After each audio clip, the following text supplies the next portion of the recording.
कुछ लोग बनावटी बात कहते हैं कि सबको रुक्मणी हाँक रही थी, भगवान खड़े थे, चाहे लड़का लड़की को लेके भागे, लड़की लड़का को लेके भागे, लेकर भागना ही राक्षसी विधि है। दूसरा प्रमाण। तीसरा प्रमाण, कहीं मायके से भाग के ससुराल में वो बुद्धि होती है। चौथा प्रमाण, भीष्मक आए नहीं, रुक्मी रास्ते में सिर मुड़वा के रह गया, तो बुद्धि किया कौन? क्या वसुदेव देव के किए हैं? इस प्रकार से भगवान की वो बुद्धि का जो स्वागत चला है, ये अशास्त्रीय है। भगवान की बुद्धि का जो विधान चला है, ये अशास्त्रीय है। आप सबके बाल्यकाल में मुझे लगता होगा तो यहाँ 60 साल 70 साल के बच्चे होंगे, उनके बाल्यकाल में ये नहीं होता रहा होगा, मुझे जो लगता है, और कुछ बुजुर्गों ने बताया भी है। भगवान का विवाह का दिन है, चढ़ाने की विधि है। आपकी इच्छा हुई तो जितने भी चढ़ाना हो चढ़ा दो, महाराज को ले जाने के लिए गाड़ी बहुत है, जैसे चढ़ाई बुलाई थी, लेकिन चढ़ावा लिया जाए तो लेने की विधि सही हो, गलत न हो, ताकि आपको भी फल प्राप्त हो और हमको भी फल प्राप्त हो। तो भैया, एक जगह से झांकी निकली थी कृष्ण रुक्मिणी की, और हमने कहा भाई उनका पैर नहीं धुलवाएंगे, खराब नहीं धुलवाएंगे। तो तुलसी और शालिग्राम का विवाह हुआ है, तो तुलसी और शालिग्राम को पूजा करावें और तुलसी शालिग्राम का चरण धुल ले लो। तो यजमान महोदय ने कहा हमारा झांकी का बनवा रहे हो, इनका पैर धुला हुआ। हमने कहा हम गद्दी से उतर जाएंगे तो इनका पैर धुलवाना, अगर हम गद्दी पे रहेंगे तो इतना छूट दे सकते हैं कि तुलसी और शालिग्राम का पैर धुलवाओ, झांकी बनवा के झांकी का दर्शन कर लो, तुम्हारी इच्छा है, लेकिन झांकी का पैर धुलने नहीं दूंगा। आप यहाँ भी गाँव में एक बार हमसे प्रश्न किए थे, अनुभव जी महाराज झांकी बनवाए तो क्या मतलब था, झांकी को कोई पैर धुला ही नहीं। ये नौटंकी करने का विषय नहीं है, नौटंकी करना हो तो अलग से बैनर हटवा दो, हटवा दो और लिखवा दो नौटंकी राम फकीरे नौटंकी धमाके नौटंकी जो भी लिखवाना हो लिखवा के नौटंकी कराओ। ये मोक्ष की कथा है, जन्म को सुधारने की कथा है, भगवान को प्राप्त करने की कथा है, और कथा में कोई नौटंकी नहीं हुआ करता है। अगर कथा में नौटंकी होती तो महाराज परीक्षित राजा थे, उनके पास स्वर्ण की कमी नहीं थी, चांदी की कमी नहीं थी, तांबा हीरा मोती जवाहरात की कमी नहीं थी, नाचने गाने वालों की कमी नहीं थी।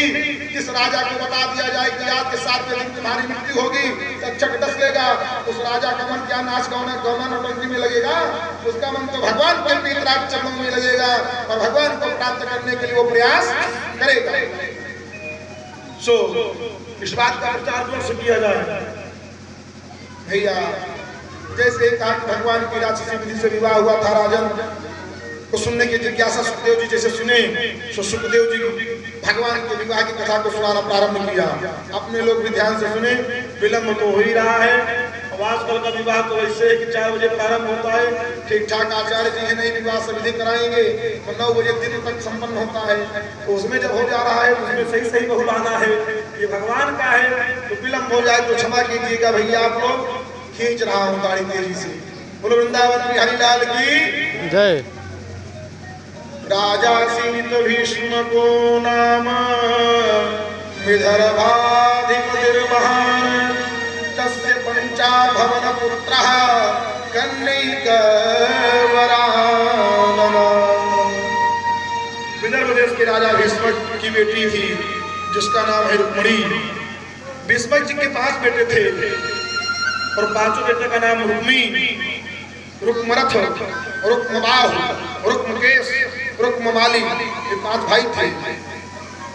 इन 5 में रुक्मी सबसे बड़ा था और बलों में भी बलवान था। तो जो पैसा कमाए घर में भाई, थोड़ा बल भी ज्यादा रहे, दूसरे भाई की कुटाई कर सके, छोटे भाई अगर विरोध करने बोले तो कुटाई कर सके, इतना बलवान भी रहे, पैसा भी कमाए, तो घर में उसी की चलती है। पिताजी शांत होकर बैठ जाते हैं, वो चाहे सही करे चाहे गलत। सोहे राजा मैया रुक्मिणी संतों के माध्यम से, आचार्यों के माध्यम से भगवान के गुणानुवाद को सुनते सुनते भगवान के पति रूप में प्राप्त करना चाहती थी, या यूं कह लीजिए जो साक्षात लक्ष्मी नारायण है, मतलब भगवान नारायण मैया लक्ष्मी, उनके विवाह में खलमंडल कौन कर सकता है। लेकिन इन जीवात्माओं की हालत देखो, जब एक दिन सभा में पांचों बेटे बैठे और महाराज भीष्म बैठे, ये हुआ कि रुक्मिणी विवाह हो गई है, इसका विवाह कर देना चाहिए। जब वर का चयन होने लगा तो शेष जो 4 भाई थे और महाराज भीष्म थे, वह लोग भगवान कृष्ण का नाम चयन किए। लेकिन जो ये रुक्मिणी था, ये दांत पीस रहा था बैठे बैठे, और कृष्ण का गुणानुवाद सुना नहीं गया। अचानक खड़ा हो गया, कहा अगर रुक्मिणी का विवाह होगा तो शिशुपाल से होगा और किसी से नहीं होगा। क्यों? क्योंकि शिशुपाल को महाराज जरासंध गोद ले चुके हैं और जरासंध से कृष्ण युद्ध हार चुका है, रणछोड़ है। इसलिए धरती पर किसी का साम्राज्य है, कोई विजयी है, कोई राजा है तो जरासंध है, और भावी उत्तराधिकारी शिशुपाल है। मैं अगर विवाह करूंगा तो कीर्तिमान राजा के बेटे के साथ अपनी बहन का विवाह करूंगा, ऐरे गहरे के साथ नहीं करूंगा, रणछोड़ के साथ नहीं करूंगा, माखन चुराने वाले के साथ नहीं करूंगा।